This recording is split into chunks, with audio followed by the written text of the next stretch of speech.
ಇರುವೆಗಳ ಅಂಗರಚನಾ ಶಾಸ್ತ್ರವನ್ನು ನೀವು ನೋಡಿದಾಗ, ಇರುವೆಗಳ ಅನಾಟಮಿಯನ್ನು ನೀವು ನೋಡಿದಾಗ, ಇರುವೆಗಳಲ್ಲಿ 2 ರೀತಿಯಾಗಿರುವಂತಹ ಸ್ಟಮಕ್, ಹೊಟ್ಟೆಗಳು ಇರುವಂತೆ ನಿಮಗೆ ಕಾಣಿಸುತ್ತೆ ತನ್ನ ಶರೀರದಲ್ಲಿ.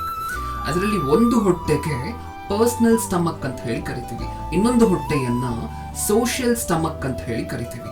ನಮಗೆ ಅರ್ಥ ಆಗುವಂತಹ ಭಾಷೆ ಹೇಳಬೇಕು ಅಂದ್ರೆ, ಅದಕ್ಕೆ 2 ಅಕ್ಕಿ ಕಾಳು ಸಿಕ್ಕಿದ್ರೆ ಆ 2 ಅಕ್ಕಿ ಕಾಳುಗಳಲ್ಲಿ ಒಂದು ಅಕ್ಕಿ ಕಾಳನ್ನ ಪರ್ಸನಲ್ ಸ್ಟಮಕ್ ಅಲ್ಲಿ ಹಾಕೊಂಡ್ರೆ ಇನ್ನೊಂದು ಅಕ್ಕಿ ಕಾಳನ್ನ ಸೋಷಿಯಲ್ ಸ್ಟಮಕ್ ಅಲ್ಲಿ ಹಾಕೊಳ್ಳುತ್ತೆ. ಈ ಪರ್ಸನಲ್ ಸ್ಟಮಕ್ ಅಲ್ಲಿರುವಂತಹ ಆಹಾರ ತನ್ನ ಸ್ವಂತಕ್ಕೆ ತಾನು ಬದುಕಲಿಕ್ಕೆ, ಈ ಸೋಷಿಯಲ್ ಸ್ಟಮಕ್ ಅಲ್ಲಿರುವಂತಹ ಆಹಾರವನ್ನ ತನ್ನ ಪ್ರಾಣ ಹೋಗುವಂತಹ ಪರಿಸ್ಥಿತಿ ಬಂದರೂ ಸಹ ಮುಟ್ಟೋದಿಲ್ಲ.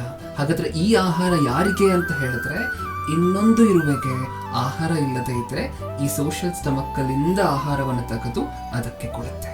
ಈ ಗುಣ ಮನುಷ್ಯರಲ್ಲಿದೆಯಾ? ಒಬ್ಬ ಮನುಷ್ಯ ಇನ್ನೊಬ್ಬ ಮನುಷ್ಯನಿಗೆ ಸಹಾಯ ಮಾಡ್ತಿಲ್ಲ, ಒಂದು ಇರುವೆ ಇನ್ನೊಂದು ಇರುವೆಗೆ ಸಹಾಯ ಮಾಡ್ತಿದೆ. ಇದನ್ನು ನೋಡಿದಾಗ ಏನನ್ಸುತ್ತೆ ನಮಗೆ?